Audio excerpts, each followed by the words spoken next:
everyone! This is Remleiz from 40k Theories, and welcome to this new episode of Adeptus Podcastus. Joining me as always is Tactica Imperialis. Hello everyone! And joining us as our returning guest this week, it's WarGamerGirl. Hello, good to be here. Hello, welcome back. How is everyone doing today? Not too bad. Man, doing all right. I did a tournament last week. I'm in a tournament tomorrow, playing a lot of 40k. Ooh, what are you playing as? Imperial Guard, and I'm doing sort of like a legacy lap, maybe. I don't know. I'm pretty sure the Vulture gunship's going to go into Legends or whatever. So the last tournament, I forced myself to play it, which was, not amazing but fun. And then tomorrow I'm playing it because we actually have a goofy tournament where everybody has to bring an aircraft. Nice. Novel. Well, good luck in it. Thank you. I have no expectations. As long as you have fun, that's all that matters, right? And I do. We have a really good group here. That's good. Excellent. So, in the news this week, shall we start off with the accidental reveal that became official? Yeah, oh, they were Fuegan. official the whole time. They just got out ahead of it. Yeah, so basically what happened with this one is that apparently someone ordered a Fuegan model off the Games Workshop website and got given the new one by accident. Whoops. Big whoops. This is not the first time it's happened, looking at you, Dante. Yeah, it does seem to keep happening. And I'm sure it is, of course, accidental. An accident, wink, wink, nudge, nudge. Yeah, but the fact that it keeps happening is kind of irritating. Because the problem with when this happens is people then think, oh, that means that they're going to be revealing. Those who aren't in the know, I should say. Those who are in the know go, oh, this is a response to the leak. Those who aren't in the know go, oh my god, does that mean that we're getting more of X stuff soon? And the answer is no. Because at the end of the article, it literally says, is this day coming? Indubitably. Is it soon? None can say. It's not helpful. Because, we know now that everyone's going to forget Fuegan existed until the Eldari reveal, sometime midway through next year. And they'll be like, oh yeah, do you remember Fuegan who revealed 8 months ago? Yeah, he's part of this too, but we accidentally had to show him way earlier. That was completely on purpose. Nudge, nudge, wink, wink. Yeah, allegedly, and I say allegedly, so take this with a pinch of salt, but allegedly he wasn't meant to be revealed for another 4 months. Which makes sense. Allegedly. Yes. But whinging aside, the new model is a bloody brilliant glow-up of the original, I have to say. Yeah, the model is exceptional. The fire axe and the fire pike now has a name called Seer Song, apparently. And something I really liked, I don't know why I like it, but I do. They kept his back banner. And actually, no, he didn't have a back banner. They've given him one. Yeah, because originally, back in 2nd edition, he had a pennant on the fire lance. But then someone probably realised, hang on, having cloth on a, incendiary weapon is probably not a good idea. Indeed.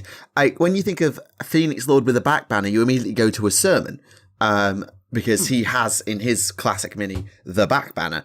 But I see it here on Fuegan, I don't think, oh, that's been nicked from a sermon. I was like, yeah, that's just a Phoenix Lord thing. And I know that Jane Zar doesn't have one, and I know that Malgan Ra doesn't have one, but the original one, at the very least, technically did a bit. It was bunch of vertebrae with the Dark Reaper rune on top of it. Technicalities.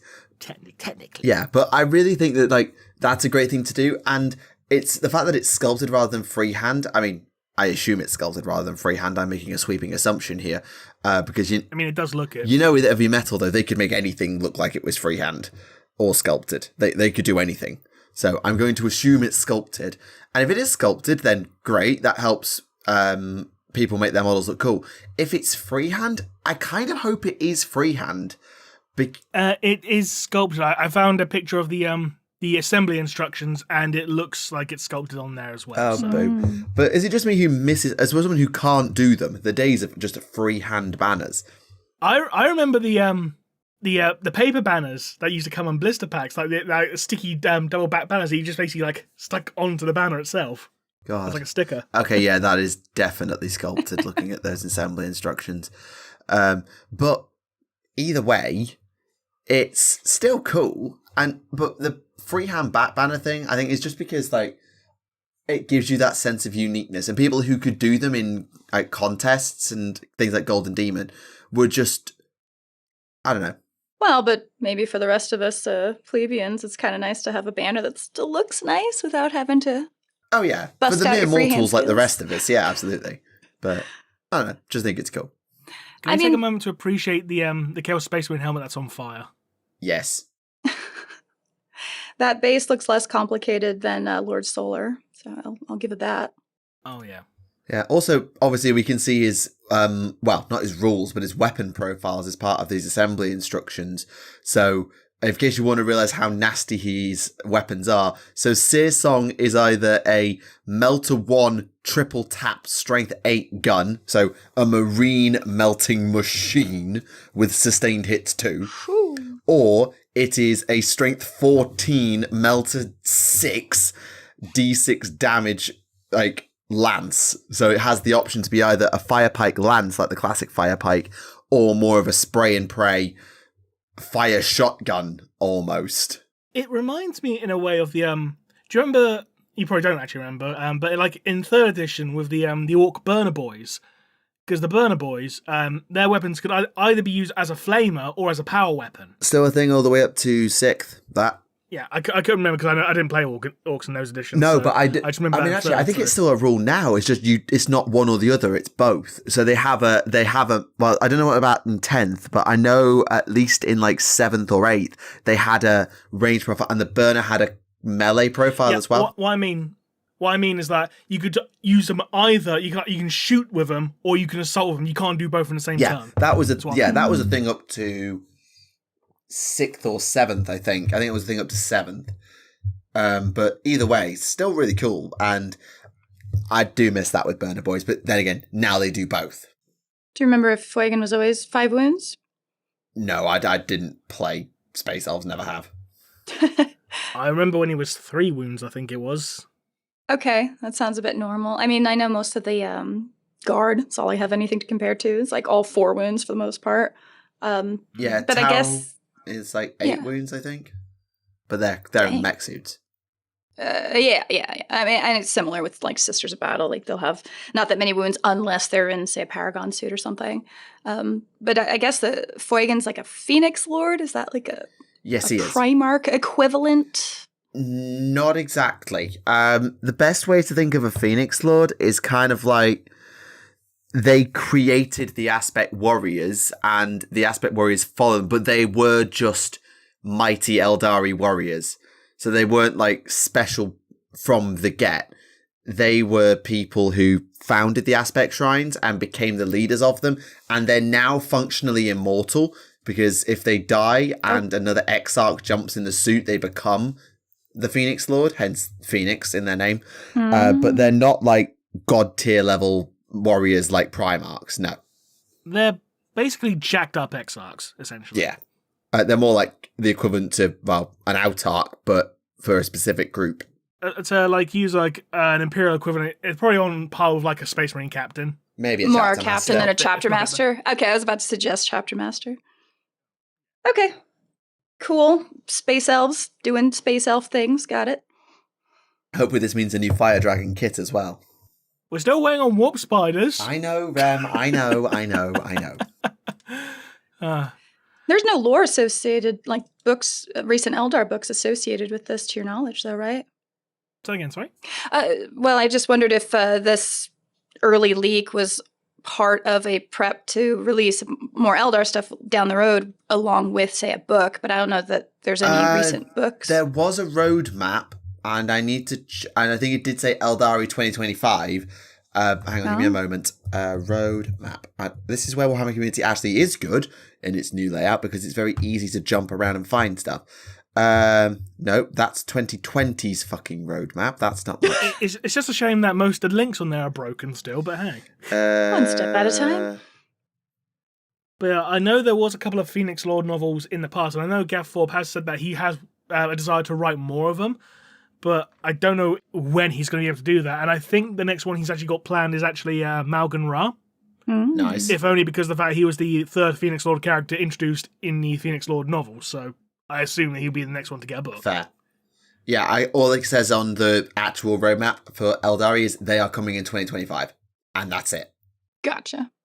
In which case, moving from space elves to space dwarves, Yeah. Squats and Necromunda are getting their own supplement called Halls of the Ancients. Yeah, they've really gone in on the Necromunda squats, the Ironhead prospectors. They've really, really given them a lot of space.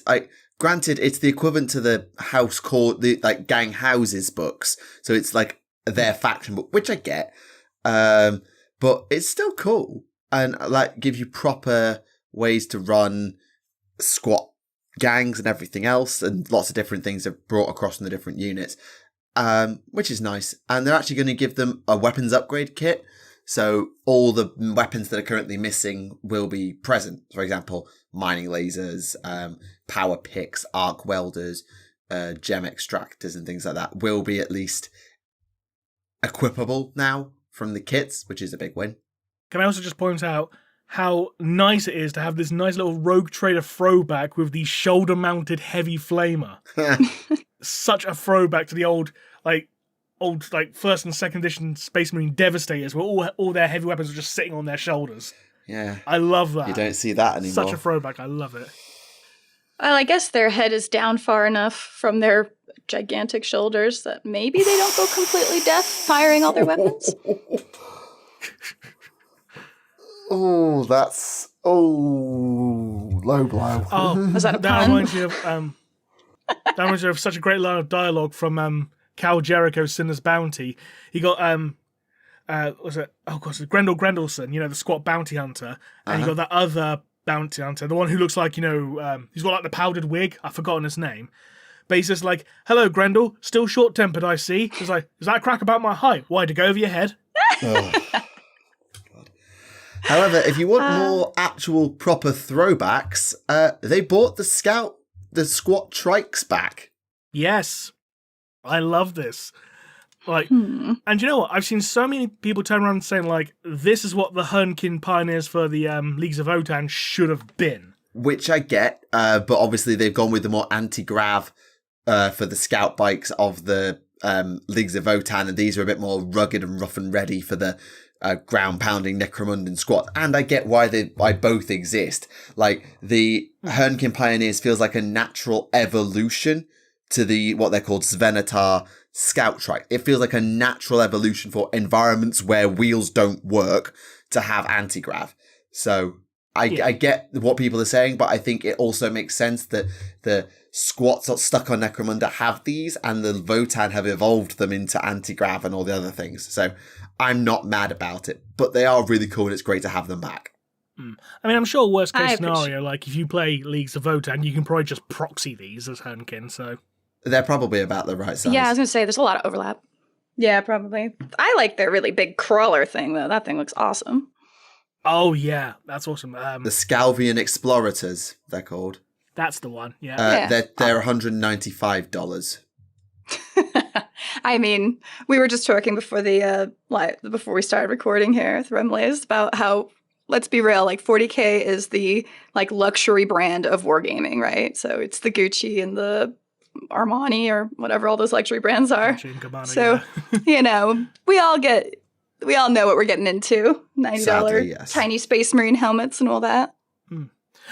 Oh, slight tangent, because I want to address something that was actually pointed out in the comments from last episode, something we completely forgot when we were talking about other games companies.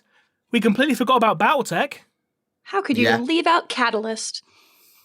Yeah, I'll admit Battletech is not something I really know anything about, so I didn't even think about it. Which I say, I'm sorry. Because at one point in time, it was bigger than Warhammer, so we should have pointed that out. So to the Battletech fans out there, we apologise for completely forgetting it existed. Sorry. Yeah, apologies with that one.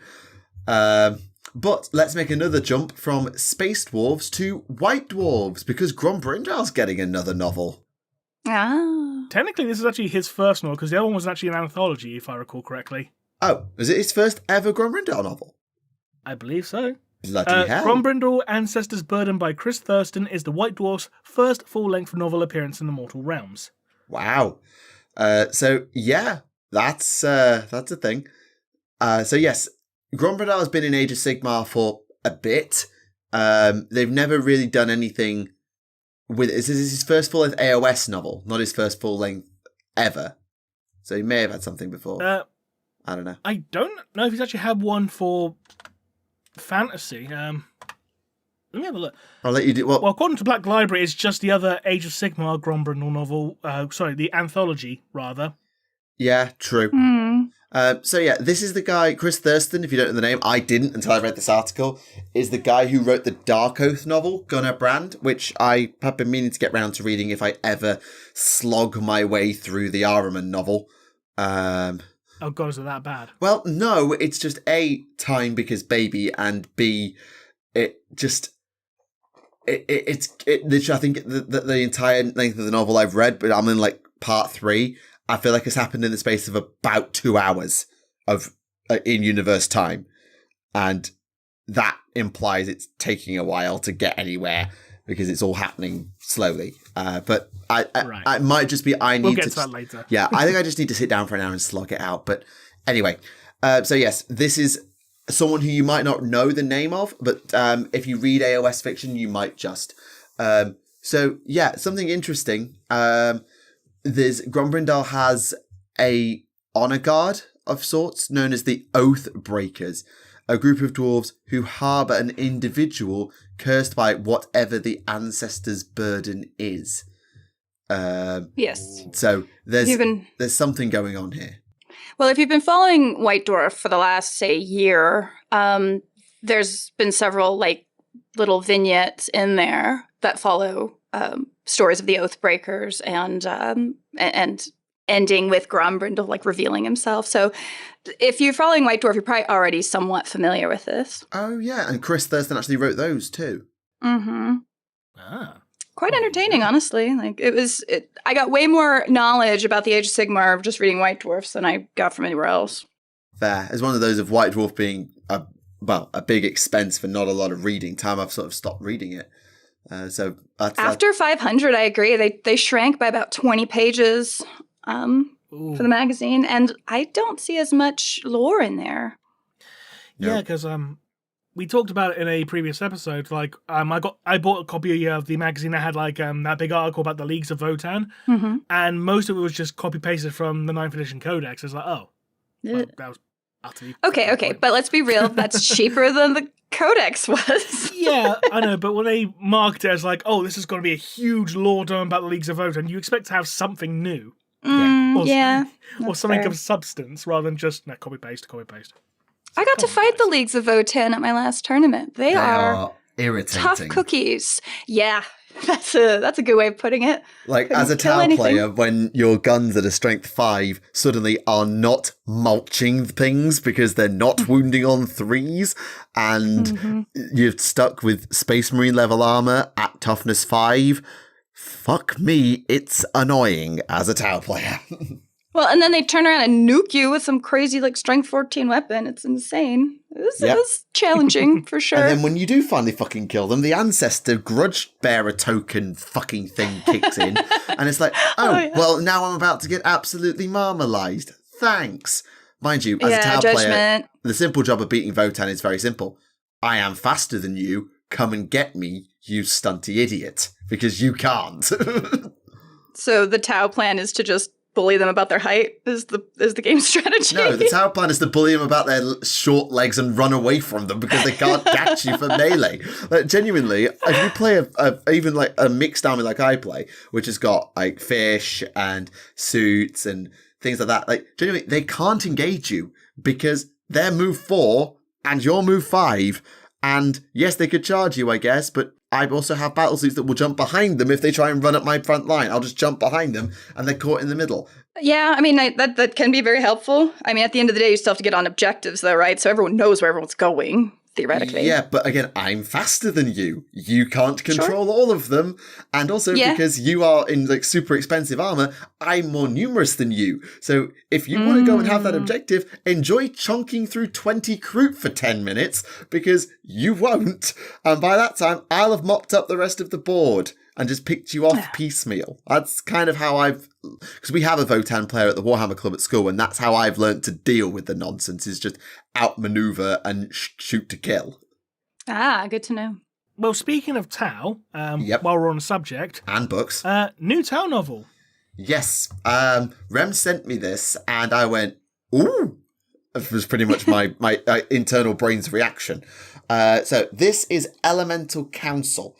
It's written by Noah Van Guyen. If you're an AOS person, you'll know who that is because he's written God Eater's Son, great book, and the Andrasta novel, great book once it got going. And it sets up the idea of an elemental council of members of each of the 5 castes being brought together to defeat an uprising from the Raptors chapter. How long has it been since there's been a Tau novel? Too long.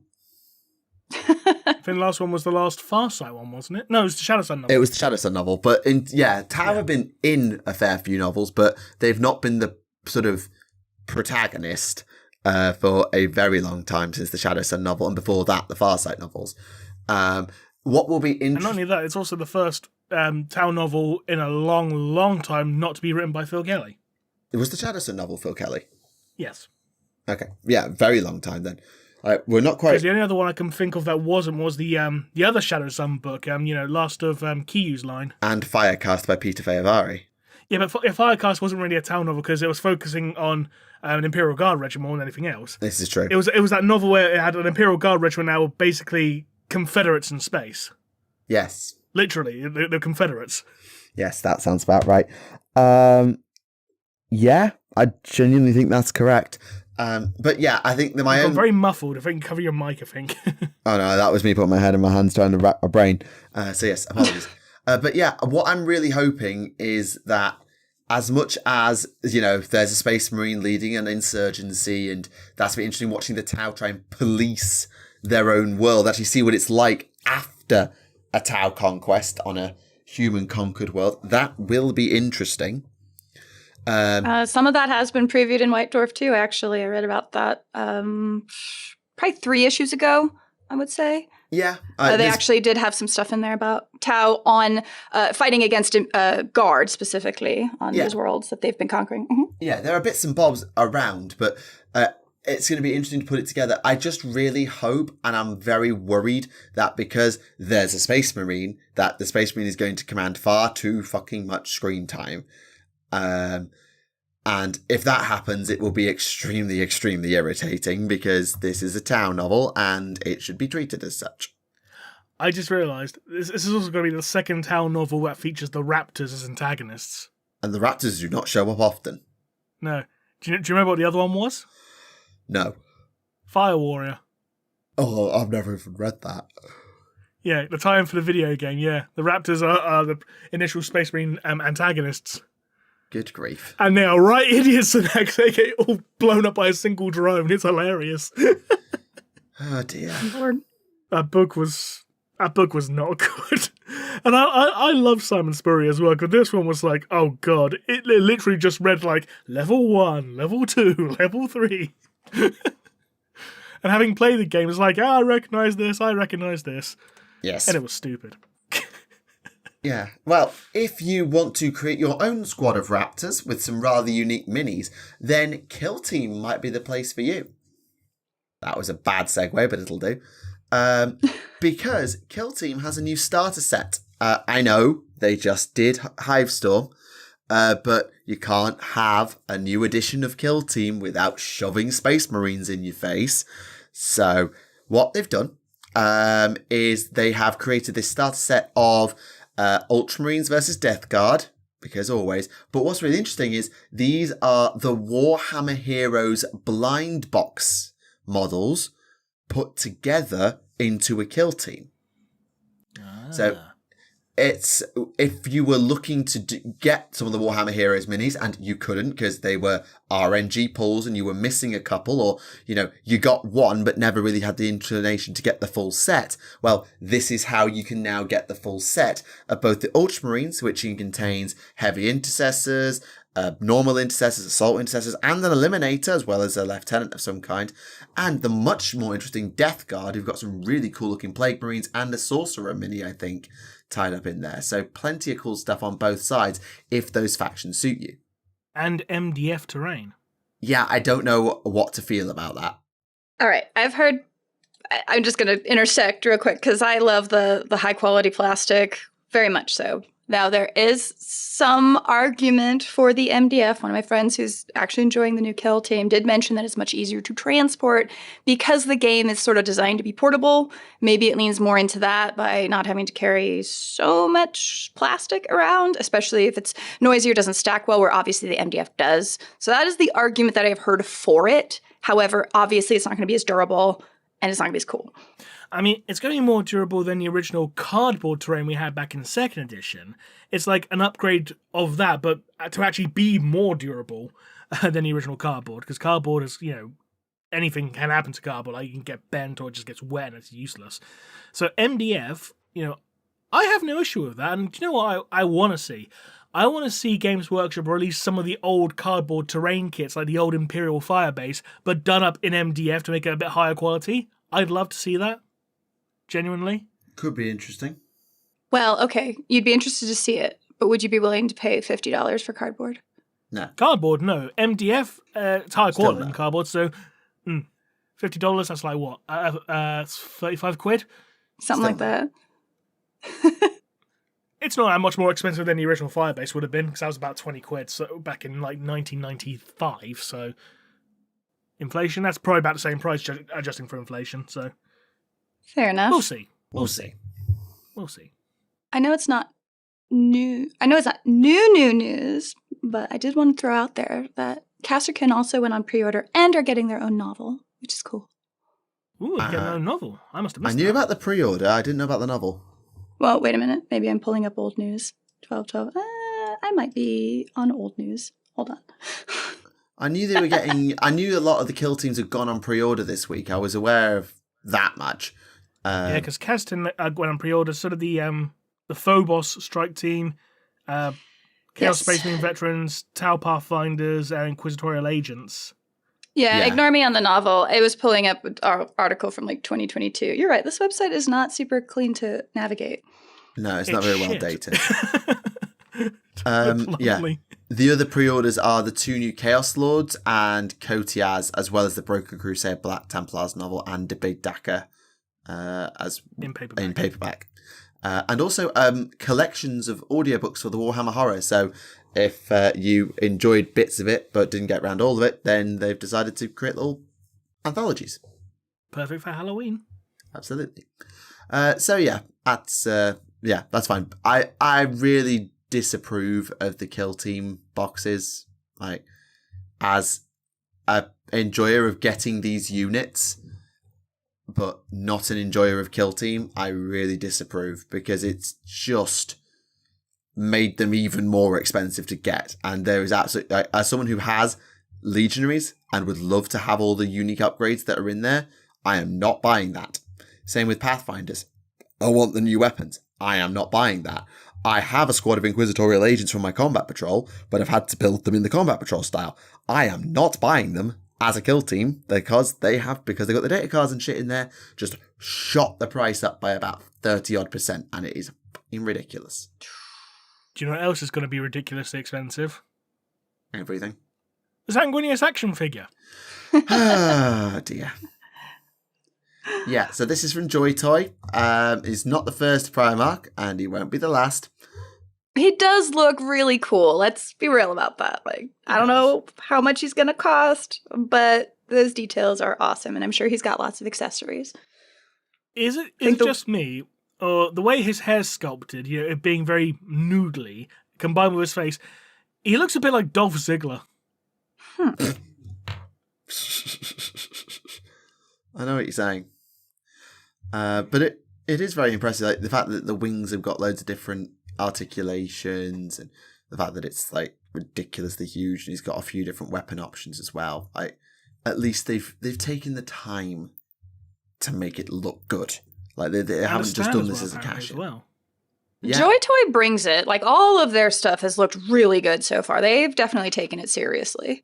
Oh yeah, It's just a shame that their stuff is so, comparatively, it's so small when compared to like the Bandai and the McFarlane stuff.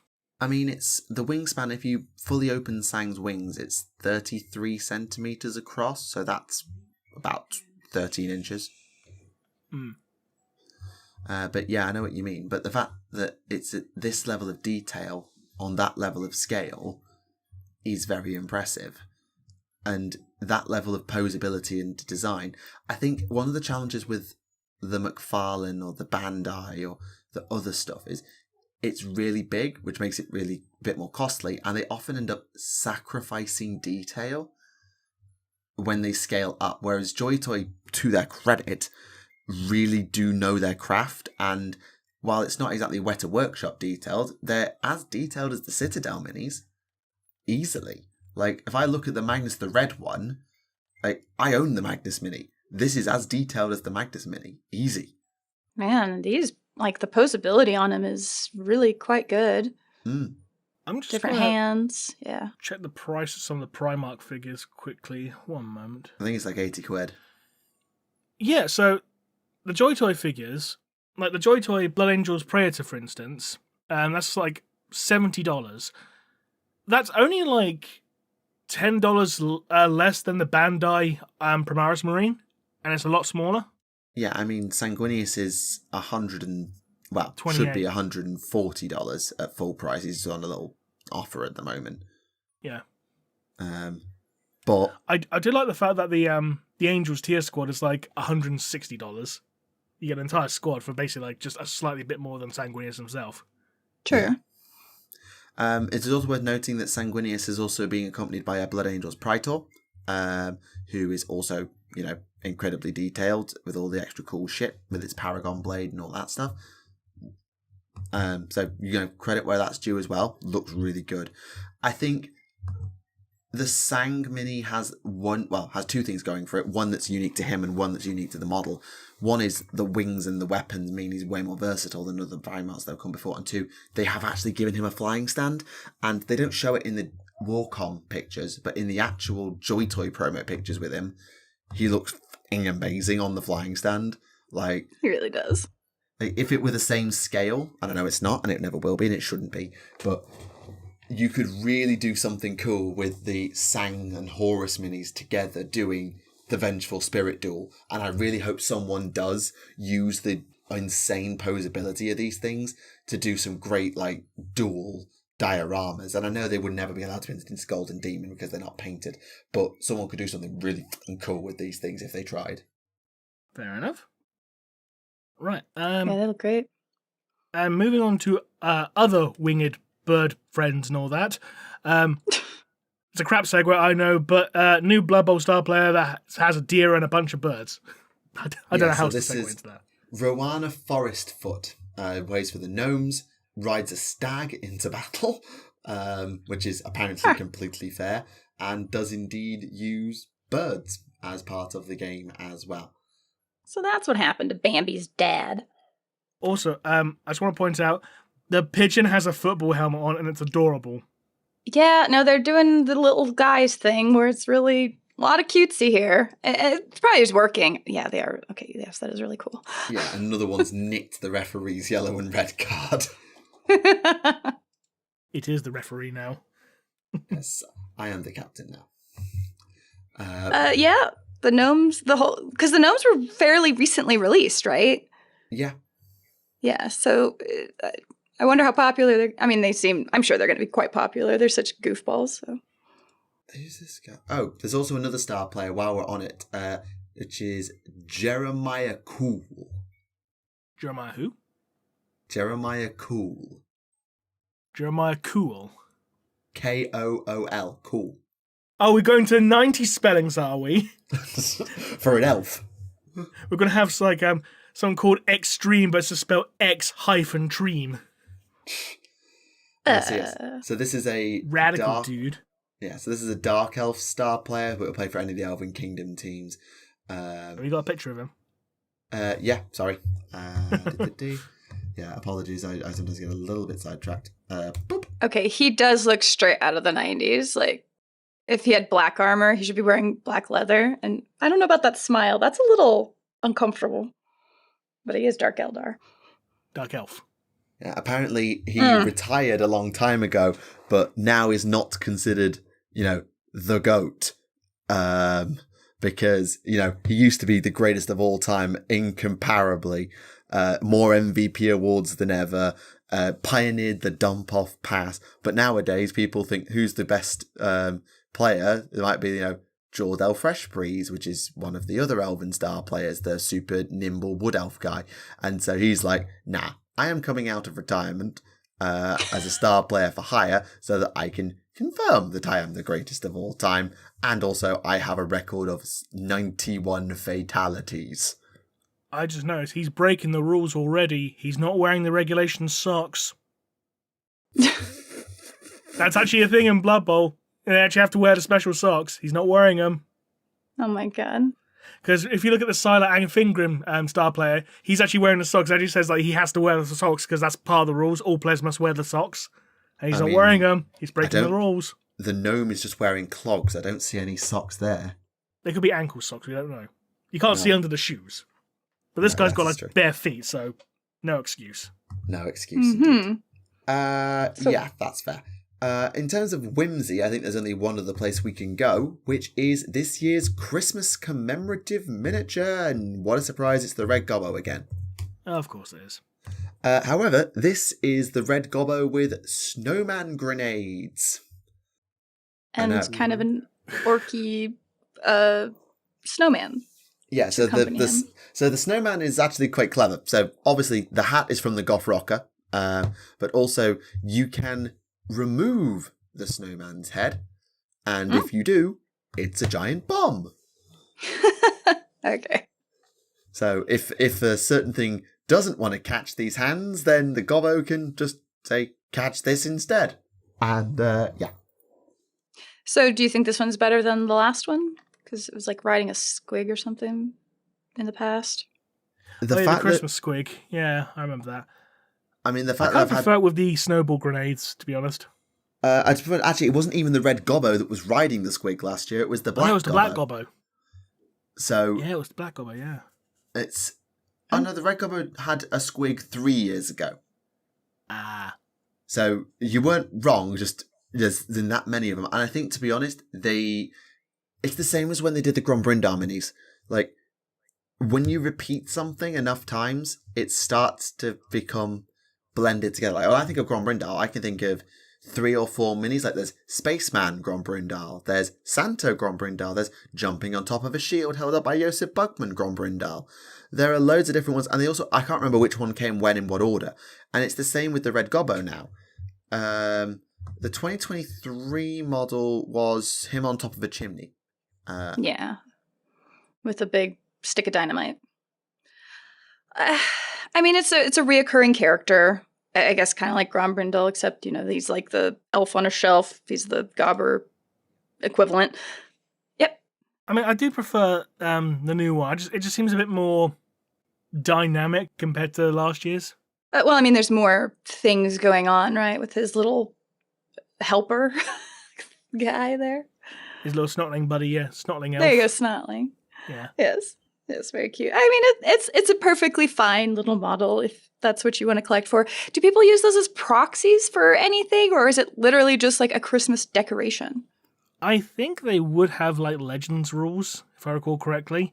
Knowing some people, they probably would just proxy them as something else. I'm pretty sure Wib of Snipe and Wib would, anyway, because he collects like a Rebel Grot army, so he'd probably just use that as like his war boss or something if he had the opportunity, I imagine. Yeah, because I have no idea what size base or anything it's on. It's like a little larger. But yeah. It's just kind of funny that this is like the soul-enduring legacy we have of Gorka Morka, essentially. It's just like Christmas fare. It's not even Christmas Day, it's just the character of the Red Gobbo, because he originated in Gorka Morka. I mean, have you seen his original model? Maybe. I don't know if I remember his original model. Oh, nope, I have not seen that. Yeah, that was his model back from 1997. Back in Gorka Morka days. There is something about those 90s models, man, that just have a bit of a magic to them. Oh, yeah, Indeed, absolutely. they do. Yeah, sorry about dipping out, by the way. I'm sure you heard why. No, I didn't. Unforgivable. Oh, no, baby woke up, so I just went to go and check on her. So I'm back now. Hopefully she'll he's got sleep. He's got a commissar coat on him and everything. How great is that? Is right. Great, yeah. Okay, news-wise, let's blast through, because I'm conscious that we do need to actually do something other than news at some point today. So first, Warhammer Heroes is back. I know we mentioned them earlier with the kill teams, but they're now doing an AOS set involving some Stormcast, and there is a proper picture of them somewhere, but they're not on Warcom. You have to scroll through all the individual ones, and I'm not taking individual screen caps of every single one. That's boring. There's a Liberator, a Vindictor, a Vanquisher, a Vigilor, an Annihilator, a Praetor, and a Knight Arcanum as well. So plenty of minis on offer.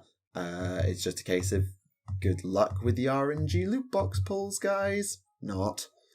And don't worry, there'll probably be a bloody Warcry warband in 5 years' time anyway, so who cares? There's also a recipe on how to cook Vespid, which also confirms apparently that salmon is still a thing in 40k, because next week's recipe is salmon on croûte. Wow. Salmon on croûte. Oh, for God's sake. Speaking of cooking, there's a new Underworlds Warband for Nurgle, armed with what looks like a cooking pot. I know it's not a cooking pot, it's a plague cauldron, but it's the best segue I can come up with. So these are Grandfather's Gardeners, who've got some Plague Bearers and a Rotfly, and they are being paired off against the Jaws of Itzel, which is as you might guess, Seraphon Lizardmen Warband with a Saurus Oldblood, 2 basic Saurus, and I've forgotten a bunch of lizard friends. Venomites. That's the word. Yeah, the basic principle behind these is their Star Master's been buried in a cave-in, but they're still getting orders from the Slann who's buried under a cave-in. So that's why they can still fight. Fair enough. Okay, fair enough. What's the little guy in... Oh, Sunblood. Sorry, not an Old Blood. My bad. Oh. Saurus. Sorry, saying Miranda? In the Jaws of Itzel, I'm trying to see what's in the back on that small base. That's the Venomites. Little lizard friends. They look... Oh, well, don't they just look adorable? Have we got a bigger picture of those guys? Not if you don't... Only if you can live with the scroller. So it's one of those things where you have to scroll through and find it. And, screen cap it. I mean, it is cool. It's a little salamander and some snakes. And an iguana. Oh, is it an iguana? I thought it was a salamander. My apologies. And a frog on top. Oh, no. That model is going to do well. People are going to buy it just for that. Great objective marker. Oh, yeah. Right. Last bit of news is Middle-earth. I know Middle-earth had a feature spot a couple of weeks ago. It doesn't now. So we'd seen Helm Hammerhand previously, apparently. I'd completely forgotten. But... Oh, yeah. A bunch of people photoshopped him into, like, Gandalf the Swall. So yes, Helm Hammerhand, and then his main adversary is Freka, Lord of the Westmarch, a Dunlending Lord, who also seems to want to punch everybody in the face rather than use a sword or anything else. As you do. Oh yeah, this is the tie-in for the anime, isn't it? Yes, it is. Which is appropriate, because he got into a punch-up with Helm Hammerhand in the trailer, and then he ended up dying. Of course he did, because Helm Hammerhand is Gandalf the Swall. He died in he died in the trailer. How pathetic can you get? You died in the trailer. Indeed. Great job selling your mini. Were you guys going to talk about, or have you already talked about the new release for Warhammer Underworlds?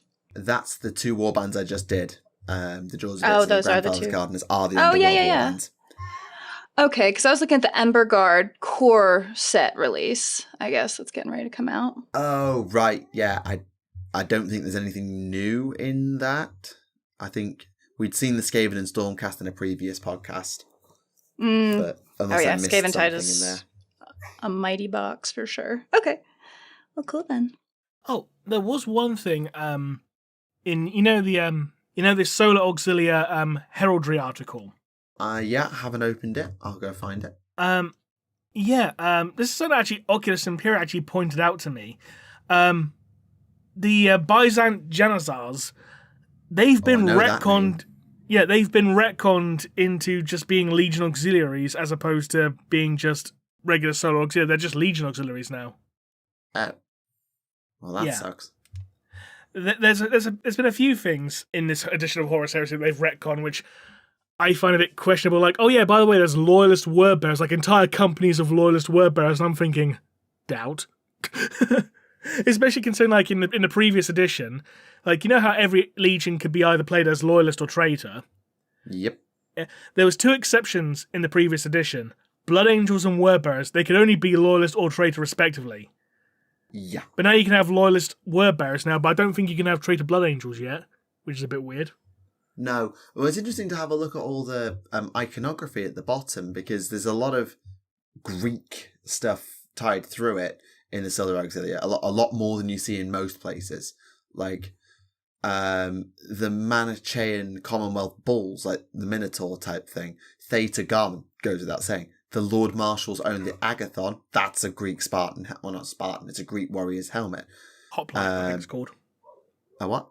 Hoplite helmet. Hoplite. And there was a word I was looking for and I've forgotten it. The Proximan Sacramenti. Like, that's such a Greek word. I know it isn't a word. Siphon Elevanti. Again, they go with the Blood Angels. Palanites. Velites. That's Roman. Limitane. That's Roman. Damnati from the Nostramans, the Sparatoi Vindicta with the Alpha Omega symbol for the ones that fought alongside the Alpha Legion. The Proximan aren't the word-bearer ones, that's the Caucasian Torquati. Who the heck are the Proximan Sacramenti meant to go with then? I can't tell, because it's a square on fire. And it's not the Thousand Suns, because that's the Prosperine Spire Guard. Well, Nagrakar, that's World Eaters, because Nagrakar, you know, Caledonian Dark Angels, Fenrisian Space Wolves, Siphon Blood Angels, Archite Palanites. Oh, Salamanders. Oh. Yeah, it's got to be Salamanders. Cool. Yeah. Because that's the only one that's, like, missing. Because you got World Eaters, Dark Angels, Space Wolves, Blood Angels, Raven Guard, Emperor's Children, Night Lords, Word Bearers, White Scars, Iron Hands, Alpha Legion, the Janizaries are Sons of Horus, Prosperous Spire Guards are Thousand Suns. So yeah, it's got to be Salamanders, surely. I'm willing to go with it. I mean, fire is a bit on brand for them, and so sure, square fire, sure. I was having a look, scroll up just in case it's been mentioned elsewhere in the article, just in case. I don't think it is. Never mind. I mean, I can't see anything else that would be Salamanders otherwise, so... Yeah. That's probably true.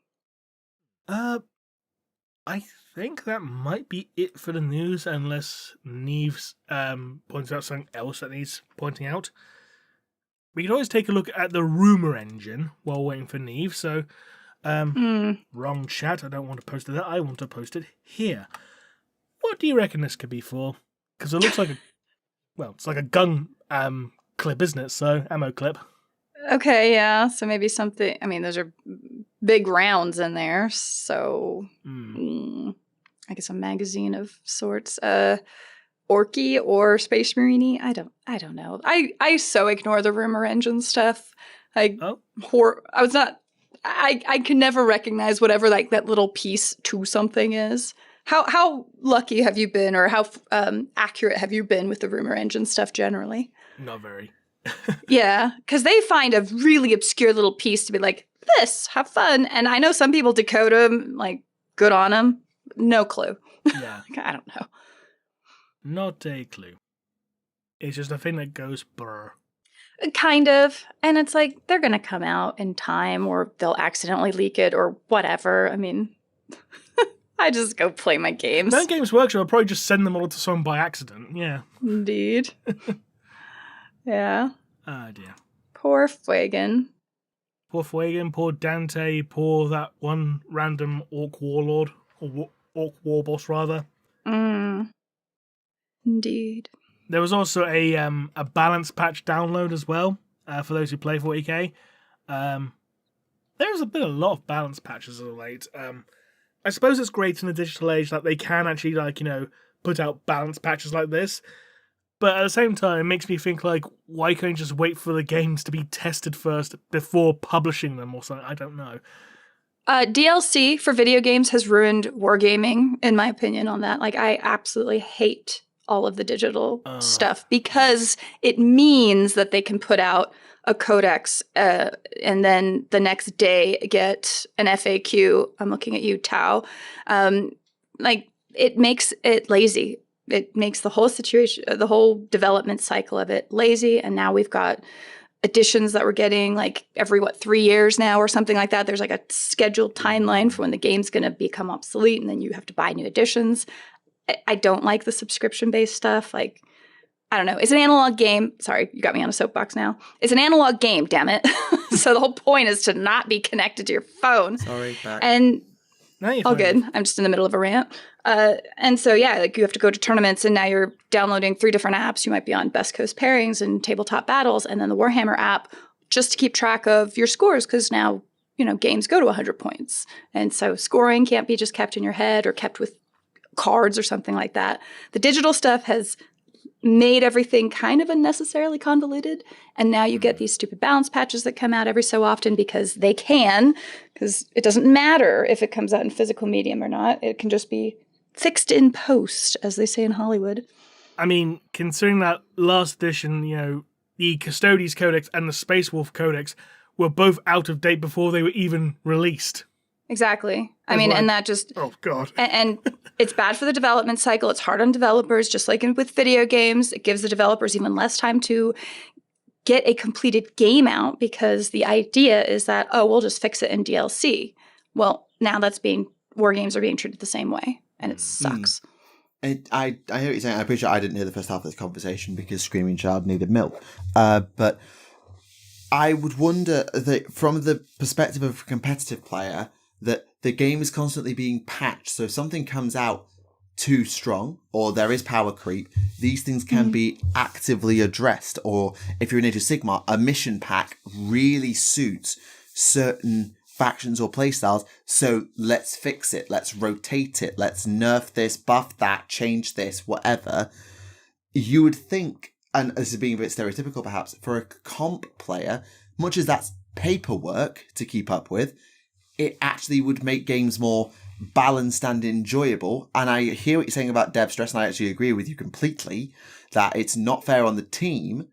But in terms of the competitive experience, you'd think it would be improved by the regular updates, digital medium that Warhammer is becoming. I mean, it may improve the experience for the small fraction of competitive players out there, but a bunch of other people, the casual players, just feel like they're constantly given paperwork to keep up with. No, I agree. For the games they play once a month. And so I think catering to competitive players at the cost of your casual is a mistake. War Machine did it, and it killed them. Yeah, I don't really read too much about the fall of Warm Hordes, but I do know that there was some elements of like, who are you talking to, and is this right for the whole game? I know what you mean by that. Right. It is an interesting catch-22 because Warhammer wants to be seen as maybe not a competitive game, but it wants to take itself seriously, and it wants to be taken seriously. And a game of wildly unbalanced and power creep cannot do that. But I remember doing a video back in 7th saying, you will never, I don't remember the title now, but it was basically, you will never balance Warhammer 40k, so why are you trying? And so... Interesting. Because there's so many different elements at play. The game is way too complex. Even with the stripped down simple systems of 8th, 9th, or whatever, the game is too complex. There are too many interacting systems and rules that people will break them. It's like, if an MMO comes out, you will find an optimal build for every single thing, because that's what we do. We seek optimums. And it's a real gamer move to go looking for the most powerful combination. Like, I used to think I ran Farsight Bomb Tau because it was cool. I'm now part of a Tau group on Facebook, and like half the people in there are just running endless battle suits because it just happens to be the best build. Not the cool build, it's just the best one. And that... No, I was going to say, there's a phrase out there that said, if you give players the opportunity, they will optimize all the fun out of a game. And that is a very real risk. And that's something that, as a company, you have to kind of keep in mind if you have a design philosophy to stick with that, which can put you at odds with some of the player base. But, you don't necessarily want that one interest group basically leading everything. And so I don't know, can you balance it? I think you probably can, but it would require actual real development. I mean, I know you guys don't know much about BattleTech, but BattleTech does not have to change rule systems very often, and it is a perfectly viable, healthy game. So it's not like you need to change that in order to keep the game alive either. I mean, I think one of the other things that people need to be wary about, like when it comes to rules, is the inevitability of power creep. Oh, yeah. Because whenever like a new army gets a focus, they tweak the rules to make it a bit more powerful, and they make the next one a bit more powerful, and the next one a bit more powerful. Because do you remember when demons first became a standalone army in Warhammer Fantasy? I think it's like 7th edition Fantasy, I think it was. And they broke the game and they had to rewrite the rules. Yeah. They were that broken, it forced the game to be upgraded to a new edition. It was that bad. Yep, I remember Seventh that. was 7th the end of it before they went to Age of Sigmar? 8th was the last one. 8 was the last. Okay. I mean, 1, they could have been planning to do that the whole time. Potentially. It's GW, so who knows? No, it wasn't. They made a 7.5. They didn't just go straight to 8. They did. Oh, okay. Instead of just patching the rules for that one army? It's kind of like how 3rd edition 40k had like a 3.5. Huh. Yeah, that's how bad it was. But I think we also need to be careful because we're obviously coming from one perspective here. Like, Rem, respectfully, you don't play the game. And I play the game with school children to teach them about a cool hobby. Because it's cool. I am the most filthiest of filthy casuals. I haven't used a stratagem in 3 years. Oh, wow. I am the filthiest casual.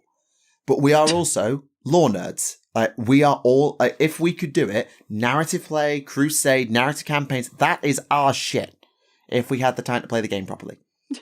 Well, and narrative is gaining traction. Obviously, there's the new narrative, set of events happening here, the grand narrative happening in November here in America and Atlanta, I think. So GW is recognizing the value of narrative play more specifically. Yes. The point I'm making is you cannot pander too hard to us because much as the filthy casuals make up a massive chunk of the player base and the narrative lore people who love the lore and love reading about it and would love fluffy rules over game balance is great.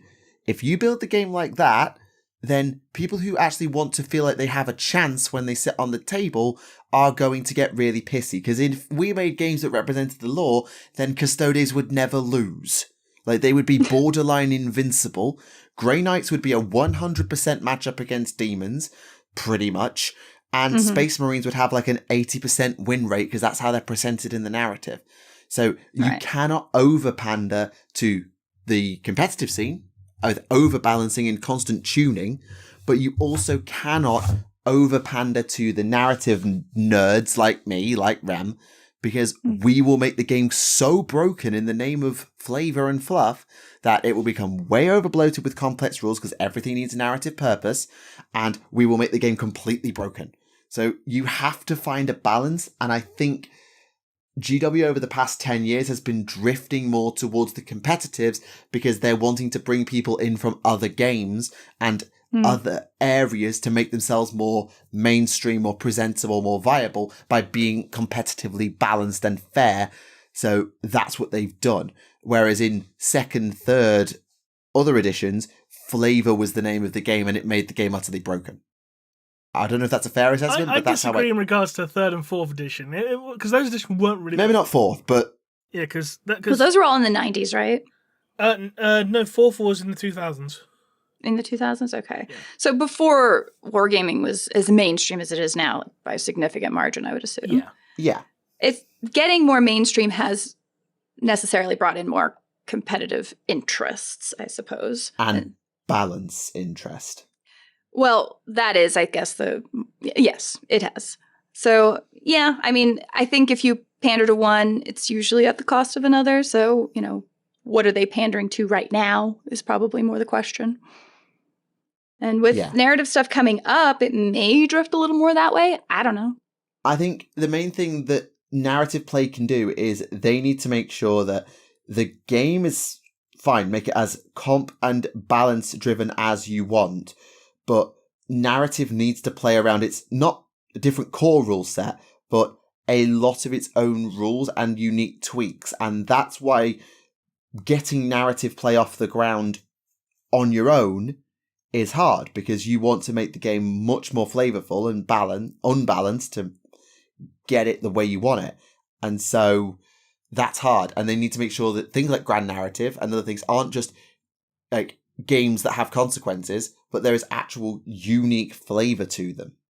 Well, I've got a friend of mine who actually writes narrative for the grand narrative and for the Nova narrative and stuff. And I mean, a big thing there is you're still taking the current edition of the rules as balanced as they are. You pitch things on the board. So you have themed boards, and those boards have very specific rules to them that make it harder or easier for whatever player, whatever faction you're part of, whether it's the Xenos, Imperium, Chaos, and then, you're part of a team from there. So it can definitely be done without even really stepping on the game rules, because you're pitching it in the environmental side. Yeah, but that's hard for randoms, quote unquote, to do. To make them, yes. To play them, we've had a lot of success with that, actually. I've had a ton of people who didn't really want to play in the narrative, wanted to play in the narrative and didn't want to play in the GT, and had a really good casual time playing. So, because it's also not as fast paced, it's not as timed as the GT games and stuff. So you kind of balance that for the player side, for the player's sanity, by giving them more time as well. Just saying. Got you. I have unique experience in that, so I can actually speak to it a little bit. Sorry, I was sort of waiting for Rem to chime in there, and then sorry. It's like, nah, I got nothing. Right. Okay. I think then, what would be good? I mean, there's plenty of cool Golden Demon stuff here, but lots of commended entries. But I think we haven't really got the time to be dissecting every single one, much as I'd like to, because there's a bunch of freaking cool stuff here. I think the best thing to do is move across. So I haven't really got anything to add to what I said last time about the Ahriman novel, because I've pretty much read like 2 chapters since then. I really have been struggling to find the time to read it, and then when I have read it, I've normally not been that fussed for carrying on after more than a couple of chapters. So I wish I had more to add. It just, I don't, because time. Mostly time. That's fair enough. Fair enough. I assume there's maybe questions to go to also, right?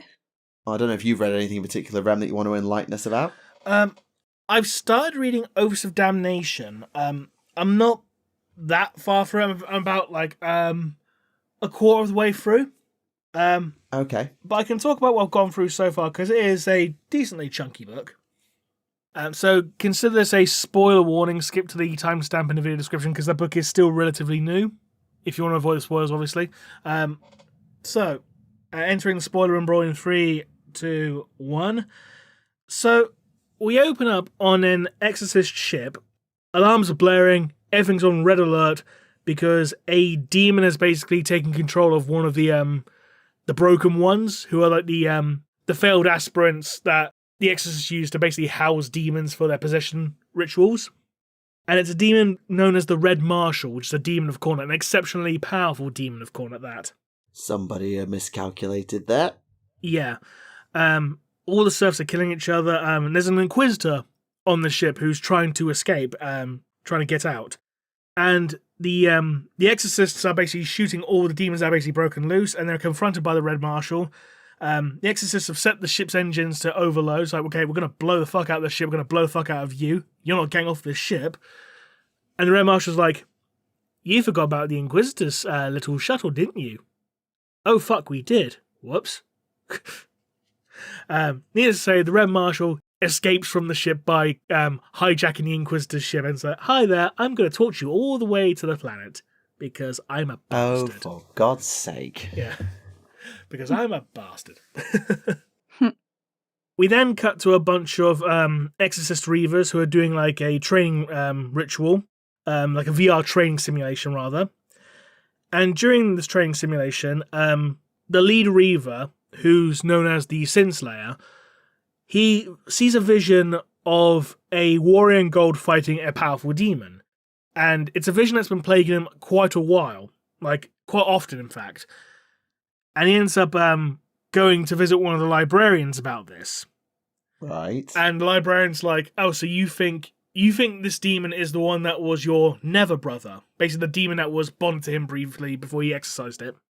And it's like, so you think it's your Never brother, and you think that the Golden Warrior is you, and your job is to banish it. Yes, I think that's it. Okay, well, guess what? The demon who possessed you, who's known as Cadus as well, Cadus the Red Marshal, he escaped from his containment ship and is now on this planet somewhere. So we're gonna hunt him down. So they go to the planet. We cut to like an Imperial guardswoman, fighting off a bunch of Chaos cultists. The Chaos cultists are nothing but like knives and lead pipes and all that. She's finding them off with like, her bayonet or the las gun. And as she's doing so, one of the exorcists comes in and starts decapitating all the cultists with his combat knife. And the guardswoman's like, please don't kill me, because she just completely breaks. You're holding up her Aquila, thinking it's like, a Chaos Space Marine, but it's an exorcist. The exorcist just looks at her and goes, okay, turns around, leaves, and says, well, that was weird. What do you mean? Well, that guardswoman, she just begged me not to kill her. She probably thought you were a word bearer. Because it turns out the word bearers are also on this world, along with the Chaos cultists. And they're trying to find the Red Marshal themselves to use for their own purposes. And we later cut to some of the word bearers who are performing a ritual to try and find where the Red Marshal is. And they take a bunch of cultists and they turn them into Chaos Spawn. As like, right, go find the Red Marshal. Go on, go boy, go, go, go. And the Chaos Spawn go looking for the Red Marshal, and that's where I've gotten to so far. Fair enough. Well, it's been well set up. I have to say, the prologue chapter, I didn't do it nowhere near enough justice in describing it, because it is really well written. It's really well written. Like a proper, perfect introduction to the story. It's like, it's tense, it's action-packed, it's dramatic. It's like, yes, this is how you start a book. Who's the author on that? Robbie McNiven, who is the author of the Kakarodon novels. I was just going to say, who is very good. Oh, yeah, I know you really liked that one. Yep. Like I said, this is like his first 40k book in a long time. So it's like, genuinely, Return of the King. Return of the King. Cue Kelly King's theme music. Return of the King. Sorry. I'm sure someone else was thinking of some Peter Jackson music starting up there. But yeah, either way, I will chip in with what I've done with the Ahriman novel, because something interesting came out. I don't know if it's a piece of lore that you knew, but I didn't. Have you heard of the Bitterkin before, Remleiz? The name rings a bell. Right, okay. In the context of demons. Yeah, the name rings a bell. I can't remember what they are exactly, but it does ring a bell. So, they have shown up in the Ahriman novel as a group of demons. There's nothing, they've not got their own page on the wikis or Lexicanum or anything, so I'm just going to have to run with this. There are three of them. They are demons, and they are known collectively as, and I quote, I need to scroll back 3 pages because they just tried to kill Ahriman. That's a very long name. Sorry. Sorry. They are called the... Where's the name? John, Paul, and Ringo.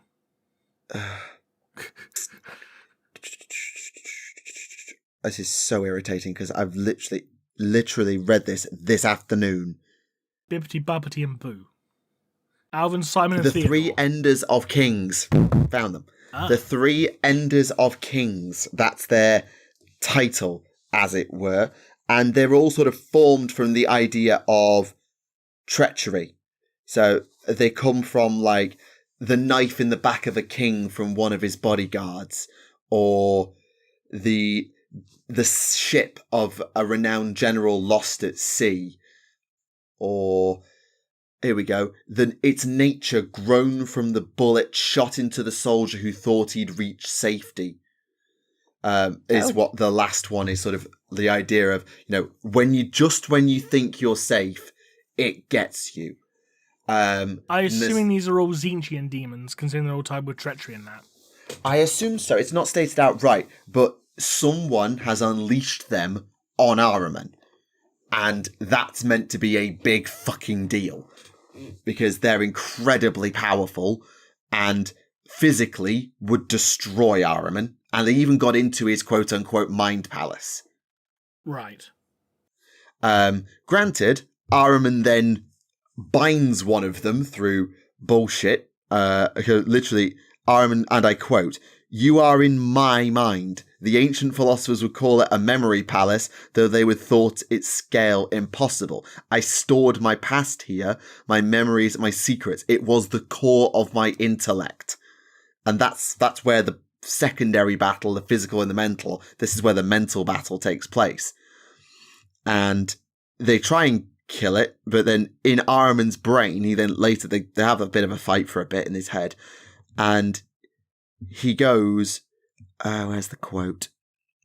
"You came into my mind. You are a thief, very subtle and dangerous, but you are not the first to invade my thoughts. And as I once told someone else who came here long ago," I don't remember if that's an Armon reference or someone else who got in Ahriman's head, "Here the rules are mine."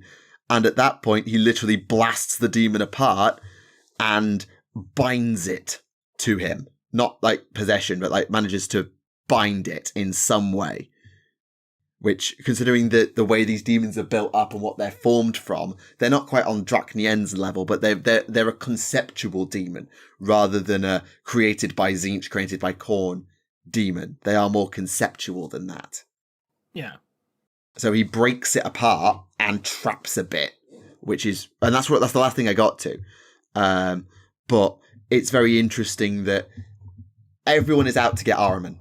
And I think that's been made very clear. So the Harlequins have got shit going on in the background. Like, for example, they basically watched a craft world die because it had to, as all part of the plot of the narrative that's being played out, that must happen kind of thing. And they're crying as they watch this craft world die at the hands of, I forget now whether it was demons or Tyranids. It was probably Tyranids.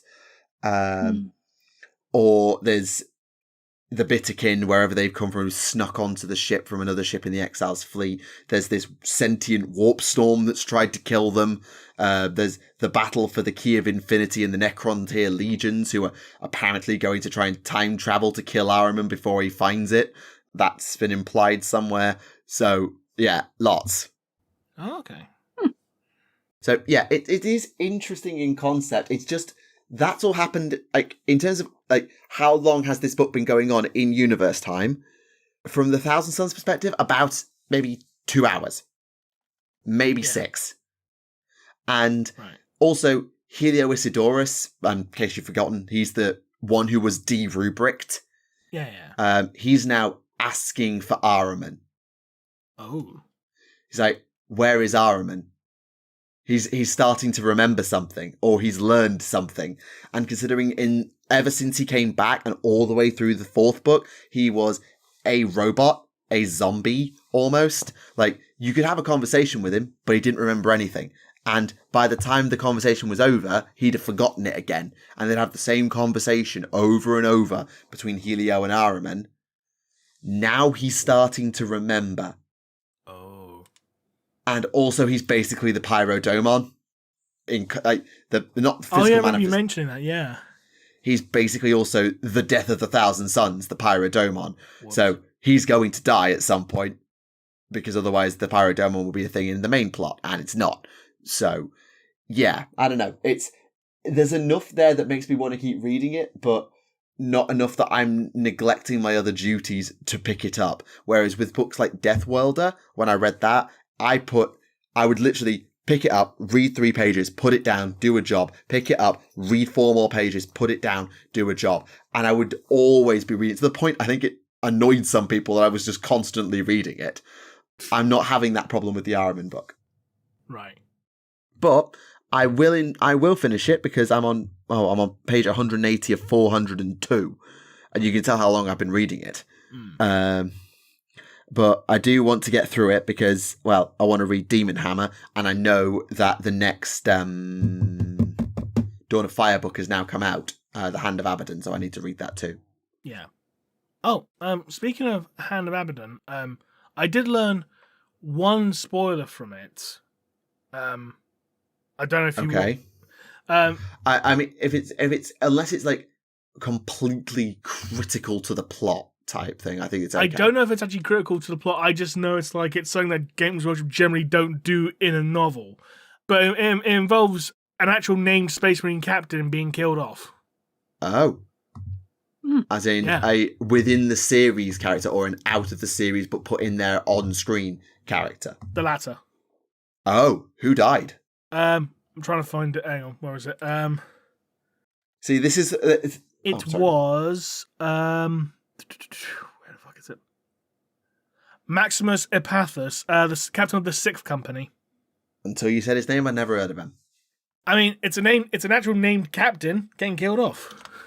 Yeah, that doesn't happen much. But yeah, that's sort of like why I like the Ahriman books in the past, because... It's that guy! You know, the Primaris captain model from the Dark Imperium box set from 8th edition? Oh, that was 6th Company, was it? Apparently that model is him. Oh. Even if the shoulder pad trim is wrong, but apparently that's him. Yeah, he got killed off. Fair enough. It's like, wow, the guy from the 8th edition box set guy got killed off.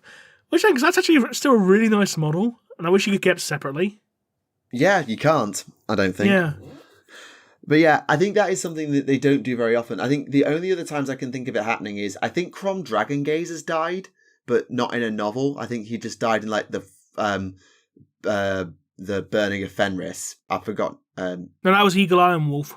Was it? Oh, I thought Grom Dragongaze also died at some point. He may have done, but I don't recall Grom Dragongaze done. But I know Eagle Iron Wolf did. And then there was a bit of a fuck up in the Ashes of Prospero Novel where he was still around. It's like, Gav, did he come back to life? It's like, no, that was actually I fucked up. That was a mistake. So, yeah, so at least Gav copped to that. He's like, yeah, I fucked up. That was a mistake. Yeah, and the other one is actually in the Armon series because Armon died. Now, I know he's not a flip, but I know he's a 30k guy, not a 40k guy, but he died in the Armon series, and he's still a notable character for the Thousand Sons, though, so it's still a big deal. It is a big deal. Apart from that, I genuinely can't think of another instance of someone who isn't immortal and gets back up later, cough Lucius, cough a Phoenix Lord, dying on screen. Unless they're going to be Primaris, anyway. Yeah. Hello, Titus. Yeah, I was about to say, I know that story. Hello, Marnius Kalga. Hello, Dante. Dante never died. He did die, but no, he didn't get died. He did die. He didn't die to get Primaris. Sorry, no, I'll rephrase but he did that. Die. He did die. He died, and they just brought him back to life. And it's like, no, why didn't you let me die? Please, I was finally going to be able to get some sleep. Yeah, just let me die. No. He is literally. If you ever watch the early seasons of South Park, he is literally Stan's granddad. It's like, kill me, Billy. My name's not Billy, Dante. My name's Corbulo. God. Just kill me, Billy. Sorry. That's pretty good. No, you get the reference. God, back when South Park was nothing but edgy toilet humour. Those were the days.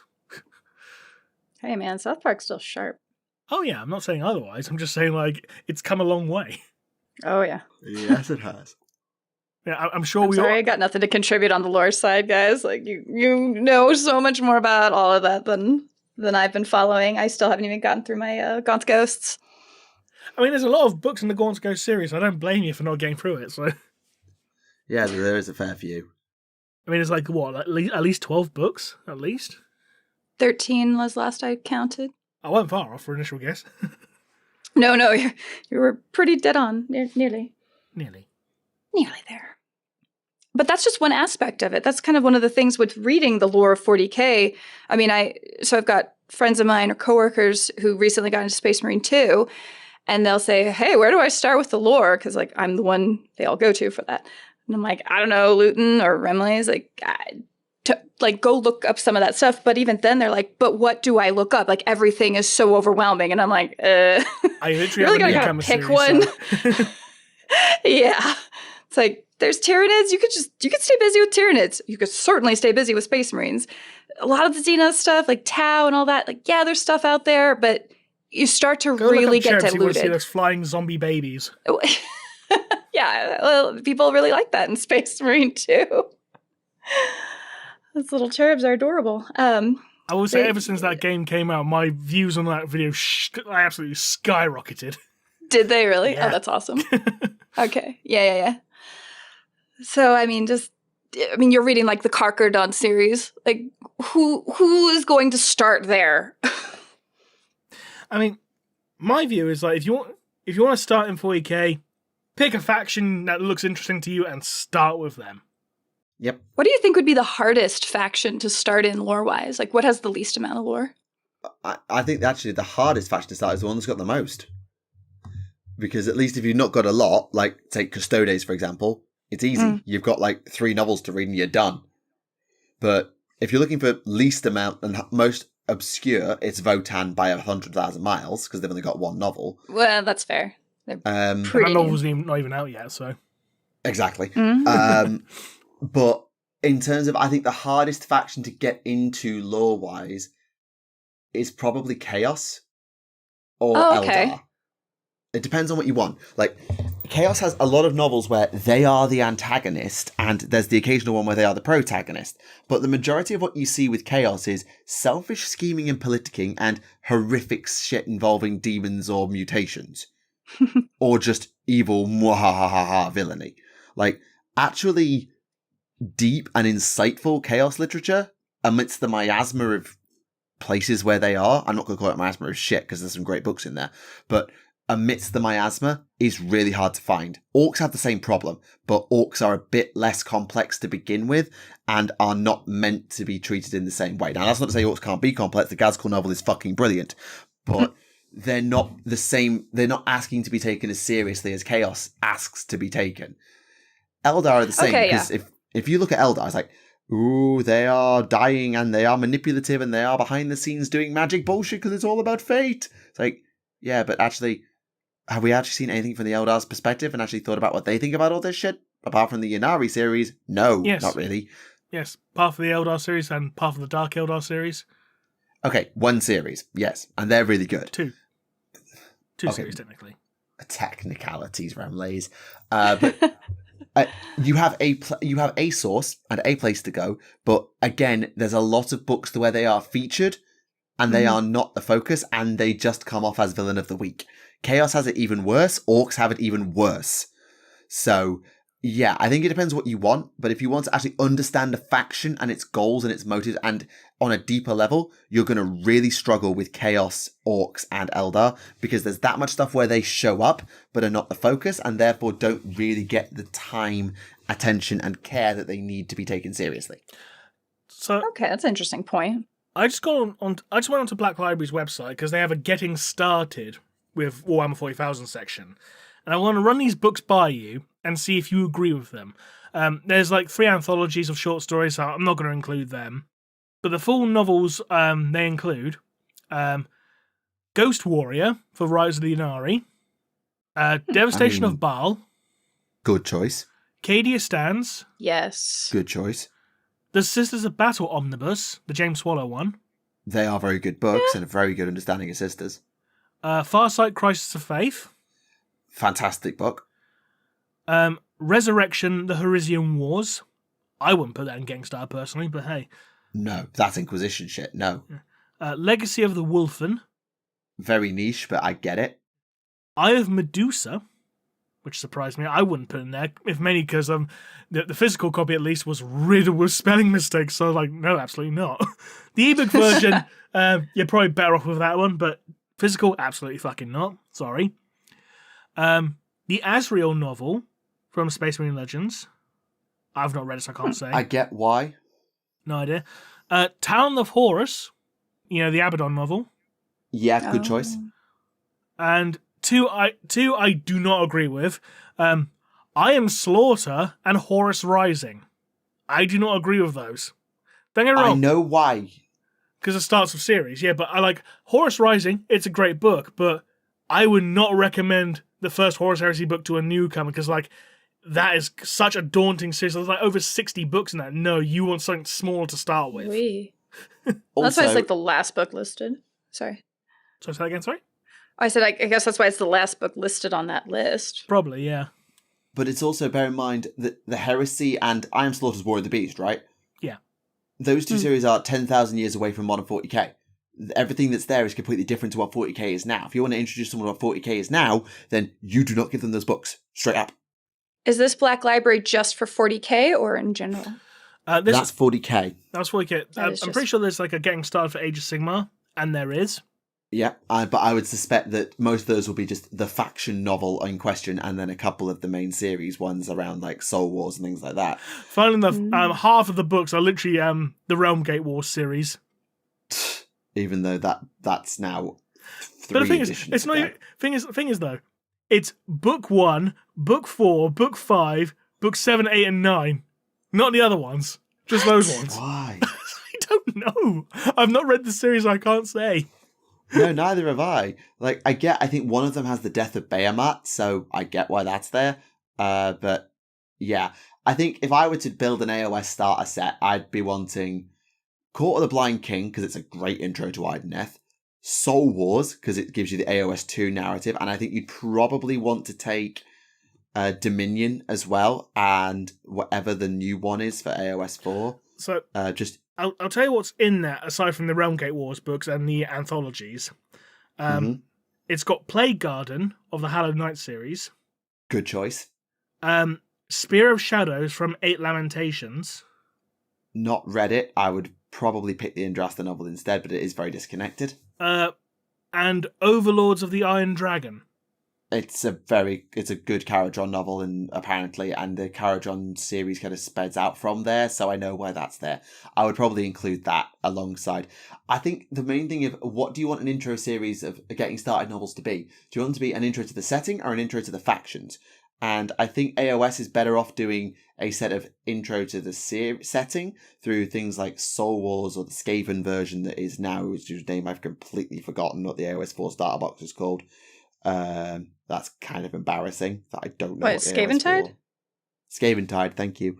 That and get some settings, and then also introduce the main players of the factions: Gloomspite, Court of the Blind King, Overlords of the Iron Dragon. One of the Mortark novels, maybe like the Lady Olinda novel, if you want to introduce Nighthaunt. That actually, no, not Lady Olinda novel. That's mostly not about her. A Gotrek novel. I appreciate that, you're introducing Gotrek, but you can read the Gotrek novels without reading the fantasy Gotrek novels, and they all stand alone just fine. They're actually really good. So, I don't agree with necessarily that choice. So, okay, Rem, what would you say would be 10 getting started novels for 40k then? If that's Black Library's take, what would your sort of 10 pick be? I'd probably pick the first Gaunt's Ghost book, just because it's a great introduction to the Imperial Guard as a faction, and it's a good book in general. It's pretty complete. I agree. Yeah. If we're just picking full-blown novels, no anthologies or anything like that. Probably for the best. Yeah, probably for the best. Even though I wasn't personally a big fan of it, I probably would go for the first Dark Imperium book, because I kind of like it sets up things for the modern setting. I would do the same with the first Dawn of Fire book.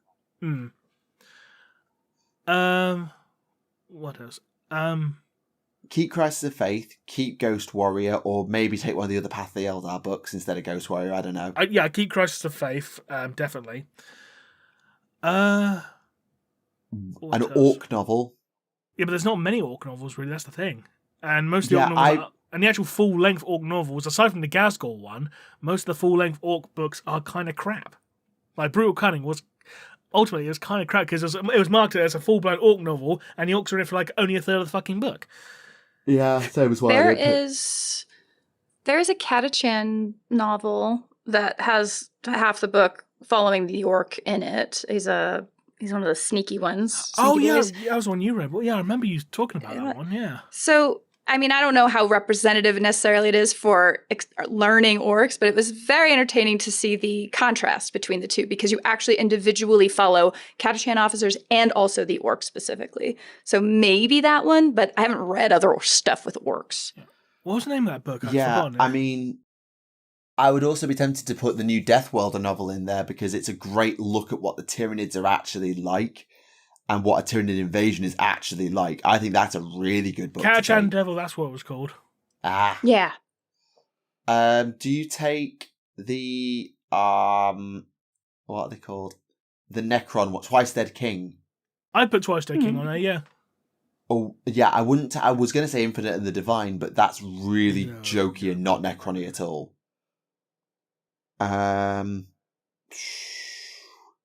What else? Hell's Reach? I mean, I'm not too sure about Hell's Reach personally. I mean, it was one of the first novels I ever read, and I freaking loved it. But that was a long time ago. That's fair enough. The Emperor's Gift. You want to introduce Grey Knights? Maybe. Watchers of the Throne. Dante. Yeah, maybe instead of Devastation of Baal. Yeah, Dante. instead of Devastation of Baal, I'll put Dante in there. Definitely, yeah. Yeah, definitely not the Mephiston novels. No. No. Keep Talon of Horus. I think that was a great shout for Chaos. Fun enough, I'd probably actually put the Sermon novel in there. Oh God, I don't even remember how that novel went. I do. It was a good novel, and it gives like some insight, not into like how the Eldrai work, but also gives some actual flashbacks regarding how the fall happened and stuff like that. Like that's something you keep reading about, like the fall, and then actually see it happen. Yeah, that's a great shout. I'd forgotten that one. How many has that been so far? I haven't been counting. No, neither have I. Dark Imperium, Dawn of Fire, Farsight, A Sermon, Abaddon, probably Watchers of the Throne. That's 6. Gaunt's Ghosts. So first and only, if we're being technical. For an orc book, it's more of a novella rather than a novel, but I'm counting it. Evil Sun Rising. Good book. That is a good book. It's only in the first Macarius book, Angel of Fire. That's a great series. Yes, that's a great Macarius, series. yeah. Also, what about the Priests of Mars series? I know that's a bit weird, but it's a great introduction to the AdMech. Yeah, that could work. Just don't recommend anything by Ian Watson. Well, yeah, duh. Yeah, it kind of goes without saying. Yeah, it is hard. It is hard to come up with what is the definitive where to start, because it's one of the things I've found with Warhammer Club is, hey, I think this model looks really cool. Where can I learn more about it? Well, you've got the Codex, but if you're one to read a full-on book about it, fuck. 13 hours. Oh, is it in the 15 hours? Or 15 hours rather, so yeah. That's a great, that's apparent. I've not read it myself. That's apparently a great book. It is a great book. Bit depressing, but it's a great book. Also, Gildar Rift. I've not read that one. The Huron Blackheart novel. Sarah Corkwell, Silver Skulls. No, I've not read that one, no. You not read it? No. Remleiz, you apparently failed. We literally had Sarah Corkwell on the show. I assumed you'd read it. No, because I read Portents, which was her other book. I read Gildar Rift. You read Gildar Rift, I read Portents. Right, apologies. Sorry, I just assumed you'd read both. My bad. No, whoops. Whoops.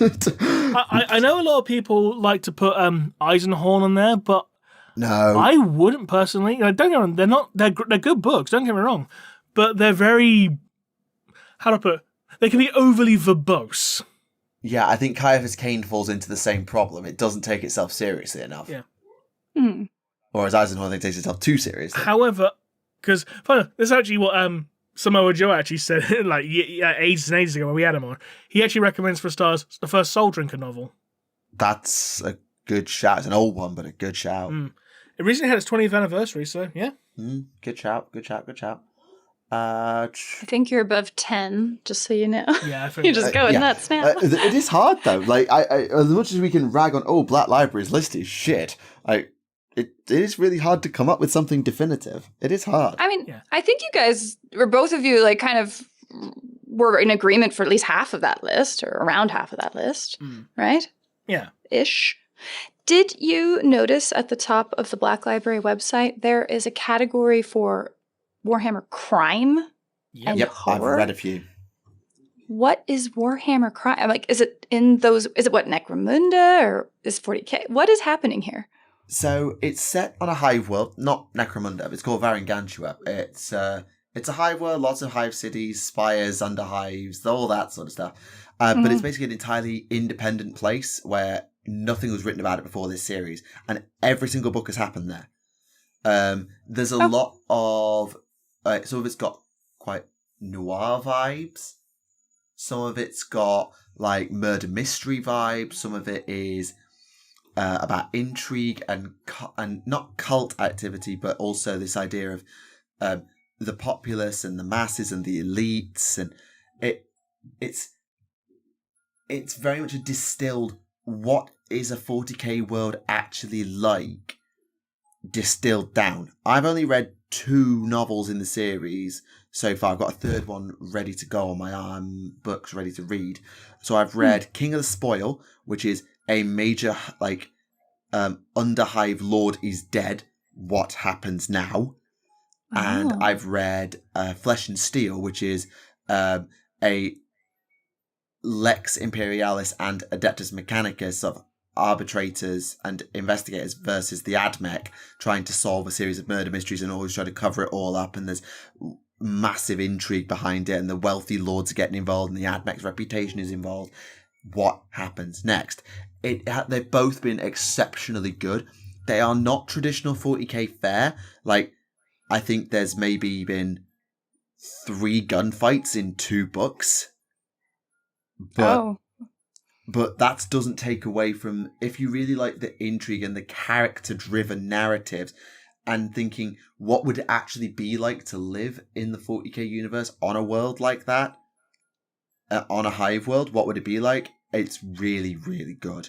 And I can thoroughly recommend Warhammer Crime, even if it's not for your classic. If you like Space Marines, not really. If you like Orcs, nah. But if you like the sneaky stuff, if you like Inquisition novels, if you like AdMech novels, if you like the Guard novels as well, getting down on the human level, it's fantastic, and I really do recommend it. Interesting. And in regards to Warhammer Horror, it is both 40k and AOS. It's like no fixed setting for that.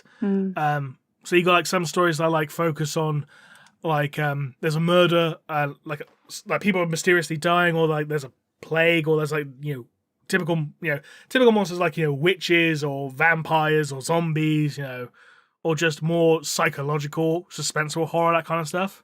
Okay, yeah, I see Drachenfels in here. Yeah, for example. Like there's one about like a short story called Pain Engine, which is about a Talos, for instance.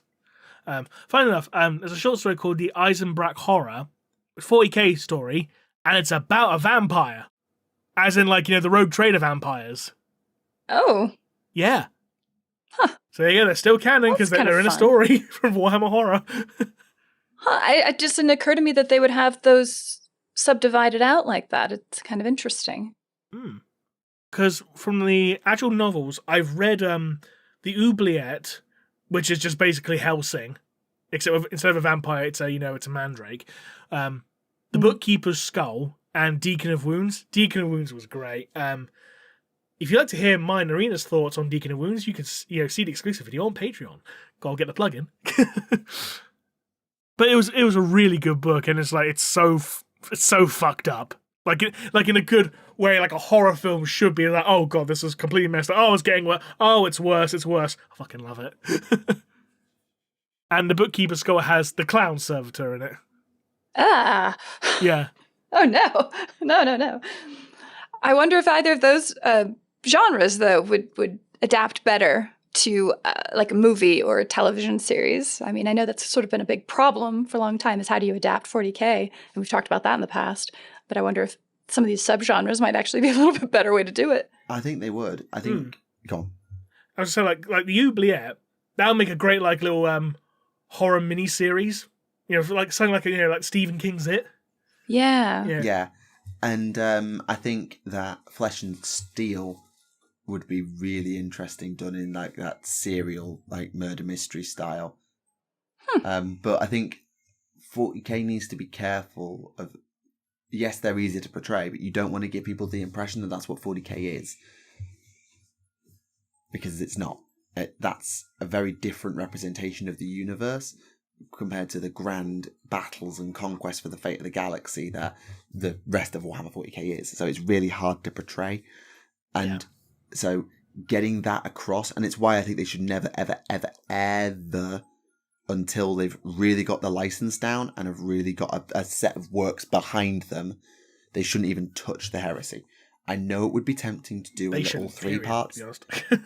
Well, they probably shouldn't do a period, but like I could see them wanting to do a 3 to 5 part like MCU kind of deal with the Primarchs doing maybe, let's say, Horus Rising to Fulgrim, or doing like a few select novels, maybe 10, like, you know, False Gods and Galaxy in Flames as one novel. The Flight of the Eisenstein is a spin-off. You've got Fulgrim. You've got The Burning of Prospero as a film. You've got like The Siege of Terror as a trio series, something like that, whatever.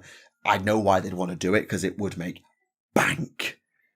But also, it would not represent the universe very well, because it would have no fucking Xenos in it. So it wouldn't be a good representation of what 40k actually is. So they shouldn't really touch it until they've got at least 5 or 10 successful, thoroughly good films and some other stuff within the 40k series, like crime and horror, maybe, done. And then they can think about looking at the heresy. But I still think they shouldn't. No. Right, have we got time for any questions? We would, if there were any. Are there no questions this week? There's one, which is, what would it take for a custodian to turn traitor? And a lot. Like, as in, like, almost an impossibly large amount of stuff. Because they're kind of like genetically hardwired to be loyal to the Emperor, essentially. Yeah, so that's the only one. There was a lot of people discussing our conversations around calling us out for forgetting BattleTech and talking about everything around that, which is great to see the interaction around all those issues, because it's really important to get other views other than just ours, because we're two nerds on the internet. But there weren't a lot of questions. So if you do have anything either arising from what we've discussed today, or just in general, please do leave a comment down below with the word question. I know we sometimes forget to say that and people don't realise that they should do it. So now you have officially had your reminder to leave a comment down below with the word question if there's anything you'd like to ask us, and we'll answer it in a future episode. Right, so in which case we shall call it there. So thank you very much to everyone who tuned in for this episode. We hope you enjoyed it. And thank you very much to WarGamerGirl for joining us this episode. Yes, thank you both for having me. You're welcome. It's been a pleasure as always. No psychic predictions today though. Unfortunately, no. The ball is clouded. Let us know when they finally drop warp spiders. So, until next time, ladies and gentlemen, this has been Remleiz from 40k Theories. This has been me from Tactica Imperialis. And Miranda from the channel WarGamerGirl. And we'll see you again next time. Bye-bye.